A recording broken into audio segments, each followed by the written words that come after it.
from a tactical standpoint, Martinez. My first question is, where did Man U get it right, and where tactically did City get it wrong in this game? Only I'll start with you. Okay, before Amorim was sacked, Man United were 3 points off 4. Despite all the nonsense that had been going on, we'd actually been a decent side throughout the season. We're 3 points off 4. Amorim was not sacked because he was a bad manager and because of results. He was sacked because after the Leeds result, he went after Wilcox and Berardo, the directors of Manchester United, and told them, back me or sack me, because he needed midfielders. And they sacked him. And now we're getting this nonsense that they've now sacked him. It's cost them 20 million, which they could have put towards a player to get. And then they've now decided they're going to get a midfielder on loan during January, a mysterious midfielder, because they recognize that Amorim was actually right. It doesn't matter if you 3 at the back or 4 at the back. You need midfielders. If you don't have midfielders you can rely on, doesn't matter your formation. And that was the point that Amorim had made. Now, today was a bounce back. And this was a good time to play City, because City had been struggling with results of late. They've been drawing games and dropping points. And they've been looking a bit vulnerable, and you're playing United at home. You got the manager bounce back. United is not consistent in this. Don't start thinking we're not going to, like Oli, when he came in, won 8 games in a row, and then we decided to keep the caretaker manager as manager, and we all saw how that went. And there's probably going to be a repetition of that. We might finish well or do well this season, but the underlying problem is going to remain. Wilcox, Barada, Ineos, the Glazers, these are the problems that Man United will not be able to get over long term and will affect the consistency of the team. So congratulations on the win today. But, we could win today. We could even beat Arsenal on the next game and then drop points in the next 5 or 6 in a row, because there's no consistency in the club. There's no support. When you saw that young boy that got sent off in the last game, when he first got a yellow card, no older player came and told him, calm it down. So he went to throw the ball away, got sent off, because everybody's vying for themselves. Heaven is surviving by itself. Yuri is surviving by itself. Lamens is. So these are all players that are under the age of 22, and they're being put in the middle of fire. There's no senior players to lead them, to show them how to be calm, how to manage themselves, and they're just in it trying to survive. And that is the mess that United is in. They've now got players for a 3-4-3 system. They want to go back to this 4 at the back system, which doesn't suit the players that they've had, because they're halfway through getting a 3-4-3 system. All they needed were midfielders. Now, and all they needed was midfielders and wing backs, and now they're back in this same problem where they got too many number 10s. If they want to start playing in the positions that they've got, then they're good. Then they don't need wing backs; they need full backs, and then they've got far too many central defenders. So the team is unbalanced again. So they're going to need another couple of windows again, and they're only going to get one window in the summer, maybe. And I don't know whether they're going to give it to Carrick or some long-term person who's going to come into this mess, and then it's going to be a complete recycle again. And United is not going to get out of that accursed cycle of rinse and repeat, because the definition of insanity is trying the same thing over and over again and expecting a different result. And that's where United is right now. So, congratulations. Very happy for the win today. I think the win was more of a manager bounce than anything special that United had to offer. They played their most experienced players, which is the most commonsensical thing. Carrick is playing to get as many points as possible to end the season. He's not looking to build anything or any structure or any long-term vision. He's just trying to get as many points as he can. It's a different approach that you would be like that, as opposed to a coach that is trying to build a system where you want your first team to be playing a certain way and your second team to be playing in that certain way. And that's simply not what's happening right now. They're just trying to get as many points. And then, Sir Jim Ratcliffe said, by the way, I think, Champers, we're going to get into the Premier League we're going to get into the Champions League. You know, telling Carrick that he's got to get into the Champions League because he's just got to talk to the players in another better way. What a lot of nonsense. They need midfielders in that team. You're going to need a couple of other players in other positions. Essentially, the midfield is weak, whether you play back three or back four. So good luck to Man United for today. Well done in the future. But until they solve the problem of the Glazers and Ineos that came to save them, I don't think that it's a great long-term look for the club. Yeah, I think I quite agree with you. It's a new manager bounce. I don't think Michael Carrick did too much to, of course, it was a back four, but tactically speaking, I mean, he used the left. The only switch I saw was he played Mbeumo on the left. Amorim was playing him on the right, so he could cut off on his left leg. And I think he has seen that using Luke Shaw and Dogu on the left side was more effective.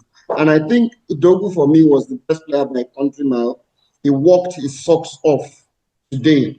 And if you look at the switch too, by playing Fernandes further forward, I think he had a little bit more freedom and putting Maino in the midfield. But like you said, that is just like, you know, delaying the evil day. We still need to buy midfielders. We need to buy a young, energetic, box-to-box midfielders that will make up for the likes of Casemiro, who don't have the legs anymore. And by the way, I thought Casemiro was quite decent today. Actually rolled back the years. He made some very... Yeah, we actually need a number 6 to replace him. I mean, we need an 8 because he doesn't trust Mainu. But yeah, because he doesn't trust Casemiro, yes. We need another CDM. Yeah, we need another CDM and one that can cover yards of space at that. So it was a good one. City also, from a tactical viewpoint, they were missing a couple of first-team defenders. I mean, you can see why they're about to close the deal for Crystal Palace McGay. They've secured him for £20 million and he's about to do a medical. Vardiol is injured. Stones is injured. About 3 of their first-choice centre-backs are injured. So they played rookies there, Kushanov and Allen. And then you had Rico Lewis at right back. Ake was the only experienced, defender. And you saw that if not for Donnarumma, you could have scored like 6 goals. Would have been up to 5 or 6. Would have been a lot more. Yeah, if not more. So, and then Rodri coming back from injury looked very slow and lethargic.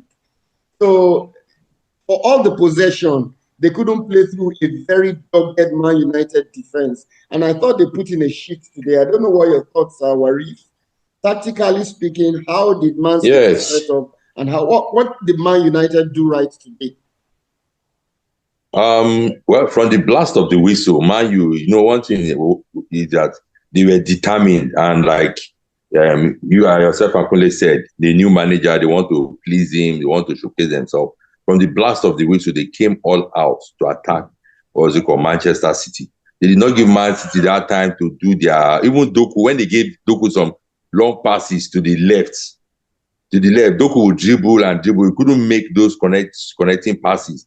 And again, in the midfield, I think Man U, they did the right thing. They were in charge of the midfield. Even was his name, Martinez. Martinez did not give Eden Haaland that breathing space. He was man-marking him. And one thing about Eden Haaland, once the midfield is off, it's just like Osimhen, once the midfield is off, Eden Haaland he's just useless on the pitch. Because that was why this guy, what's his name? Pep Guardiola have to sub him, because he studied the game and saw that Eden Haaland was just completing the numbers on the pitch.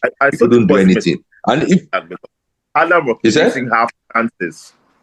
Haaland produced a couple of half chances. Once he left, even half chances were gone. They were not giving the Manchester United defenders, they were not giving him that chance. Yeah. They marked him out completely. Even when he had the chance, they blocked him. That was why I said it was determination.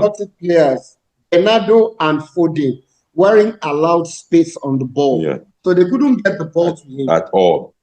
So you are saying something. And if not for their keeper, like you said, he would have been maybe 5 or 6. And to show you that Man U, they were more eager, they were more determined.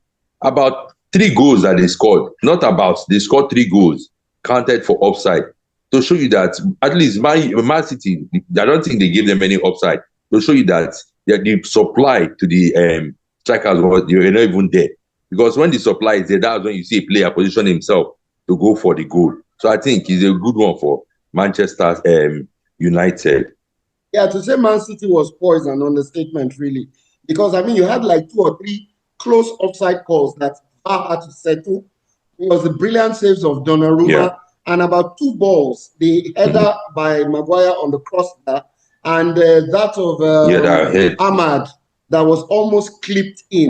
So I think it was a very poor performance by Man City. That their high line was exposed. They had rookies there who are not very tidy in bringing the ball out. They were pressed, harried, and they lost the ball high up so many times.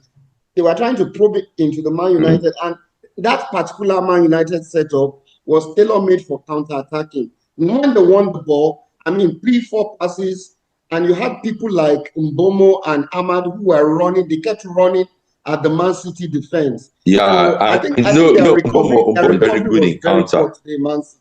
And they found so many goals. But like Ule said, nobody should get carried away. We have Arsenal next week. It's not going to be easy. You should give us, please, you should give us the 3 points. Try their best to finish in Champions League. They are not going to spend too much in January because we don't know if this is Carrick's team. I mean, it's just wasting money buying players for Carrick when someone else is coming in at the end of the season. I don't know what to think about this, Kule, but I don't think there will be any massive there's no process. It's a joke. If Ratcliffe was the fan of United, he claimed he should have stepped down and accepted that he's failed. Because ultimately he appointed Wilcox. Wilcox appointed Amorim. Amorim fell out with Wilcox because Amorim called him out for not supporting him and not getting him the players he needed in the midfield, and then he sacked him for it.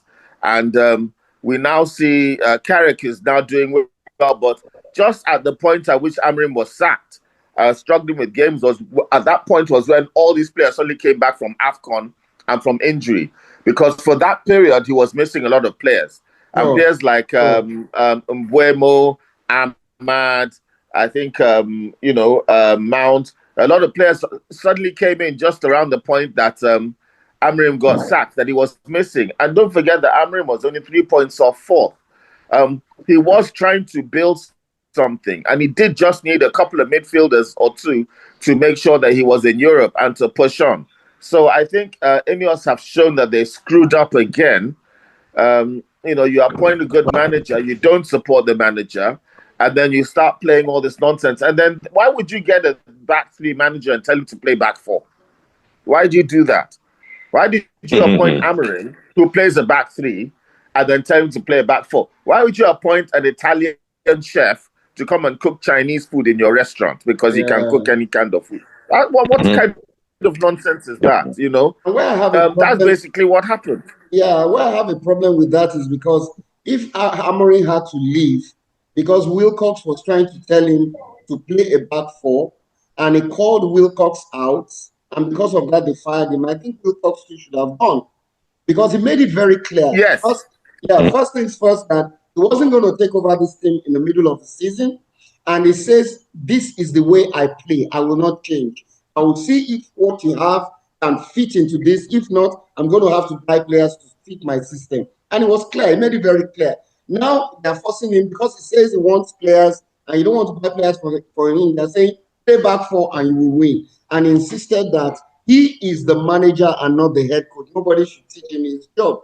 So after firing him, I think Wilcox should bear part of the responsibility of his failings. Because Wilcox it was, and Berardi that went to Portugal, he talked to him to come to United, and he made it very clear, this is the template, 3-4-3 or nothing. So I don't know how they're, working, the directors and everything. Everything is just screwed up. But I feel if Michael Carrick can at least make them finish top 5, his own stock as a manager would have risen. Not to the extent that he'll be hired on a permanent basis. At least if he leaves Man United with that short stint, it will have improved his CV a bit. I don't know what you feel, but because he doesn't have any big team experience as a coach. it's just the old boy. If Carrick fails, Wilcox should go. Of course, Wilcox will go. If Carrick fails, Wilcox should go. For sure. I think Wilcox is actually on borrowed time. I think Wilcox is actually on borrowed time. And if they're going to appoint a new coach, I don't think he would be one of the people, to have a big say in that. I think they'll bring in consultants to help them get the kind of. Do you know what Wilcox's CV is? His CV is getting relegated with Southampton or Sunderland. Yeah, something funny like that. Yeah. Okay. Yeah. And then Barada's CV is being involved in cash and cheating when he was at Man City. Yeah, sure.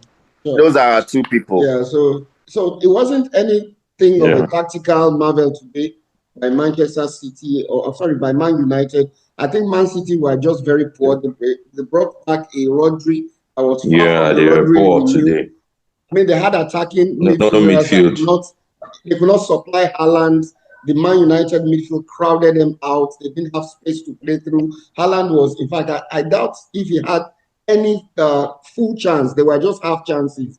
No headers, nothing. So they really made them look ordinary. I don't know what you're... Yeah, look at United's midfield. Yeah. Especially 5-year-old who's going to be leaving very soon. Bruno, who isn't a midfielder, and Ugarte and Manu, who the players who don't really have confidence in as midfielders. Yeah, that's our midfield. Yeah, that's our midfield. That's it. So I don't know what your last thoughts are as we round up. Next week we play the Gunners. Well, if you are Mikel Arteta, what would you be telling your players right now? Well, I think by this time, Arsenal, they should just take advantage of man. First of all, if you can beat Nottingham Forest today, it will be 9 points. Then 9 points. Maybe if we cannot beat Man U, next week, let's get a draw. You're not talking like it's going to be an interesting game. You're not talking like a fan. No. What I'm saying now, I'm talking like an analyst. But if I'm a fan, if I want to talk from the point of a fan, you're wearing the jersey, man. Let Arsenal. Let Arsenal do everything. Put everything they have to make sure, even if it's 1-0 against Manchester United, to keep the 9 points with the difference, so that at least if they can get hold of the league before the end of the season, it will be a good one for Arsenal. Well, last thoughts. They go to play Arsenal next week. It looks like Man City are going cold in the charge for the title. Yeah. In fact, they may just have handed it over to Arsenal. They may just have it's pretty much whether I don't think they are going cold because they just signed 2 players. No, I'm not talking about in their intent. I'm talking about the results. They're not getting very good results. Okay. So it's for Arsenal. The midfield. It's for Arsenal to drop points. It's Arsenal's to lose, I feel. Yeah. Arsenal traditionally tend to suffer in the new year, but they seem to have ridden the injuries. Beat your expectation, Mr. Kunle. Well, that's what. No, I mean, I'm not speaking as an Arsenal fan. I'm speaking just an observer of the Premier League. Yes, I understand. They managed to ride their injuries relatively well. If they manage to do that and they manage to keep their defensive midfield and their defenders, that's Saliba and Gabriel, fit, I think that they should be relatively okay. They have enough up front to maintain consistency in scoring goals. And Liverpool and City have shown enough inconsistency that even if Arsenal drop a few points, so I agree with you. Yeah, so it's been another wonderful we've been discussing the big Manchester derby, and from me, Kunle and Waris, we'll be back again. All right.